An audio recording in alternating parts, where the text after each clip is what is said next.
কড়াতে 2 চামচ তেল দিয়ে, সর্ষের তেল দিয়ে আমি মশলাটি দিয়ে দিলাম। এরপর খুব ভালো করে নেড়ে চেড়ে মশলাটা ভালো করে ভেজে নিতে হবে। এই মশলার মধ্যে কি কি উপকরণ দেওয়া আছে সেগুলো আমি পরে বলছি। এই মশলাটিকে খুব ভালো করে ভেজে নিতে হবে যাতে কাঁচা গন্ধটা না আসে। মশলাটি ভাজা হয়ে গেছে, এর মধ্যে আমি কিছুটা পরিমাণ জল অ্যাড করে দিলাম। ভালো করে মিক্স করে নিতে হবে।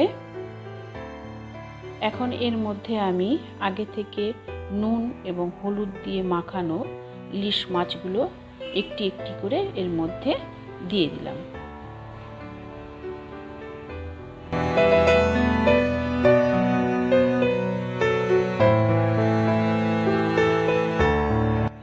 সমস্ত মাছগুলো দিয়ে আমি কড়াইটা একবার ঝাঁকিয়ে দেব, নয়তো মাছগুলো তলায় লেগে যেতে পারে। তারপরে আমি ঢাকা দিয়ে দেব। এবারে আমি গ্যাসটি লো ফ্লেমে করে দেব। এবারে আসি মশলার কথায়। কি কি এর মধ্যে আমি ব্যবহার করেছি সেটি একটি একটি করে বলছি। প্রথমে 1 চামচ হলুদ, তারপরে স্বাদ অনুযায়ী লবণ, 1 চামচ চিনি আর সামান্য জল দিয়ে সমস্ত উপকরণগুলি একসাথে আমি ভালো করে মিক্স করে নেব।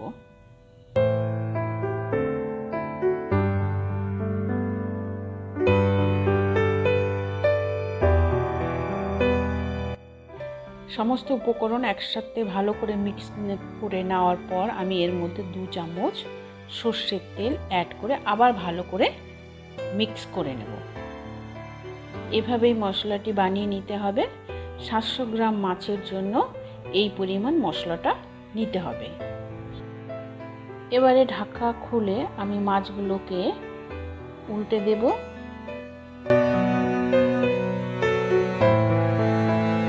খুব সাবধানে মাছগুলোকে উল্টে দিতে হবে, নয়তো ভেঙে যাবে। ইলিশ মাছগুলো এমনিতে নরম হয়, আমি এর জন্য 2টো ছেনি ব্যবহার করেছি।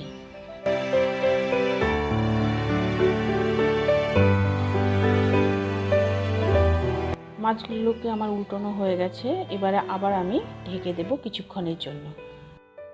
700 গ্রাম ইলিশ মাছের জন্য আমি নিয়েছি 40 গ্রাম পোস্ত বাটা, 8টি কাঁচা লঙ্কা বাটা, 1.5 চামচ হলুদ, পরিমাণ মতো লবণ, 1 চামচ চিনি, সামান্য জল আর 2 চামচ সর্ষের তেল। তৈরি হয়ে গেল আমাদের কাঁচা ইলিশ রেসিপি। ভালো লাগলে লাইক, কমেন্ট এবং সাবস্ক্রাইব করবেন।